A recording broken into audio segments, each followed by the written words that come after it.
Hello students, कैसे हैं आप। आज हम सुगम भारती के पाठ 18 कलाकार का मान पाठ का 7वां वाचन कर कला के महत्व को समझेंगे और स्वाभिमान तथा निर्भीकता आदि गुणों का विकास करेंगे। आइए इस पाठ का 7वां वाचन करें। एक राज्य में एक साधु रहता था। साधु बहुत अच्छा संगीतज्ञ भी था। जब राजा को साधु की उस विशेषता का पता चला तो उसकी इच्छा भी साधु का संगीत सुनने की हुई। राजा ने अपने 2 अनुचरों को साधु को बुलाने भेजा।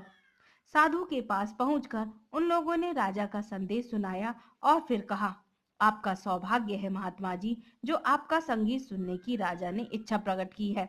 यदि आपका संगीत पसंद आ गया तो आपको मुंह मांगी रकम मिल जाएगी। महाराज निहाल कर देंगे आपको। उन लोगों की बातें सुनकर साधु मुस्कुराया, फिर बोला, महाराज ने मेरा संगीत सुनने की इच्छा प्रकट की, इसके लिए धन्यवाद। आप मुझे बुलाने पधारे, आपका भी धन्यवाद। किंतु जिस संगीत को राजा सुनना चाहते हैं वह संगीत तो कभी-कभी संयोग से बन पड़ता है। प्रयत्न से पैदा किया हुआ संगीत राजा को प्रसन्न ना कर सकेगा। भले ही राजाज्ञा हो, किंतु राजा को संगीत सुनाने नहीं जा सकता। आप लोग लौट जाएं।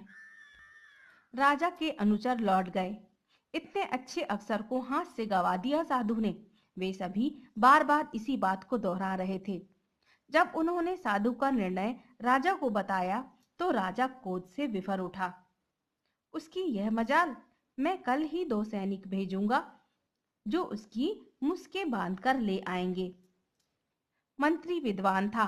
उसने राजा को शांत कराते हुए कहा, महाराज आप क्रोधित ना हो, अपराध क्षमा हो।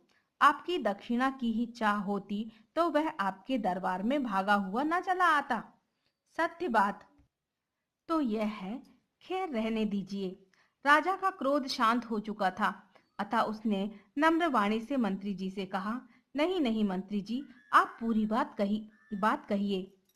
तो सुनिए महाराज, सत्य बात तो यह है कि इस समय वह साधु आपकी संपत्ति का भिखारी नहीं, बल्कि आप उसके संगीत के भिखारी हैं। याचक आप हैं और दाता साधु। आपको यदि संगीत सुनना ही है तो आपको साधु के पास पहुंचना होगा।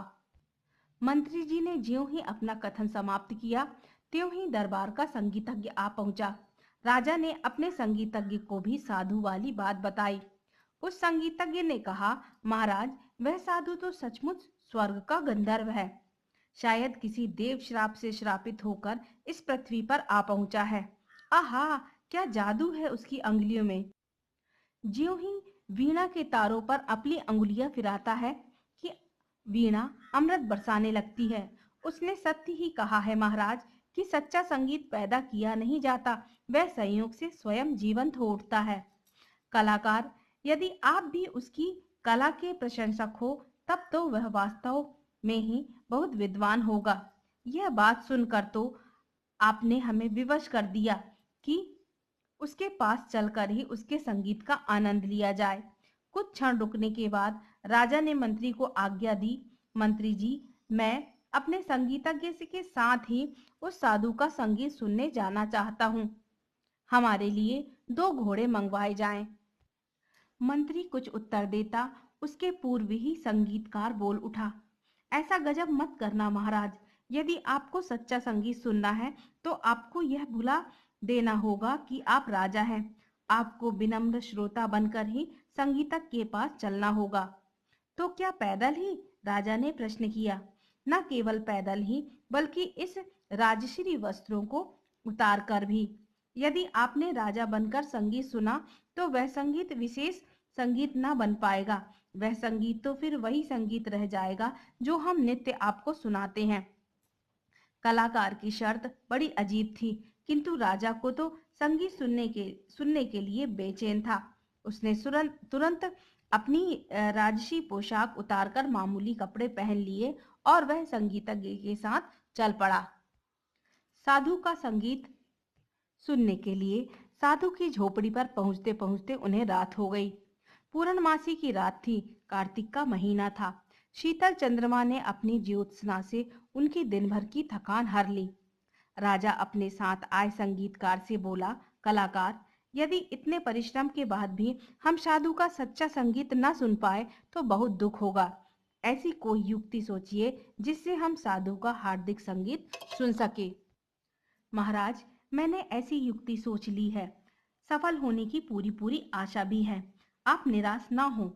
यूं कहकर उस संगीतज्ञ ने राजा को झोपड़ी के बाहर बने चबूतरे पर बिठा दिया और स्वयं भी उसके समीप ही बैठकर अपनी वीणा के तार मिलाने लगा। जानकर भी गलत ढंग से राग आलापना शुरू कर दिया। वीणा की झंकार और राग का गलत आलाप सुनकर तो साधु झोपड़ी से बाहर निकल आया। उसने वीणा को अपने हाथ में लिया और संगीतकार को राग निकालने का सही तरकीब बताने लगा। महाराज, इस राग को आप ही गावें तो आपकी बड़ी कृपा होगी। संगीतज्ञ ने साधु से निवेदन किया। साधु ने सहर्ष गाना शुरू किया। गायक और श्रोता सब आनंद में डूबकर आत्मविभोर हो गए। उन्हें यह भी पता न चला कि चंद्रमा सूरज के रूप में बदल चुका है। जब वे आनंद के संसार से निकलकर वास्तविक दुनिया में लौटे तो पता चला कि रात जा चुकी है। साधु को अपने दैनिक नित्य करने थे। उसने वीणा संगीतकार को लौटाते हुए कहा, सचमुच आनंद आ गया आज तो। हाँ महाराज, सचमुच आनंद आ गया। राजा को अपने सामने देखा तो साधु को शक पकाया। तभी राजा के साथी संगीतज्ञ ने सारी कहानी साधु को सुना दी। महाराज, आपके पास बिताए इन आनंददायक क्षणों की तुलना में मेरा सारा राज्य भी तुच्छ है। मेरा अहंकार गल गया।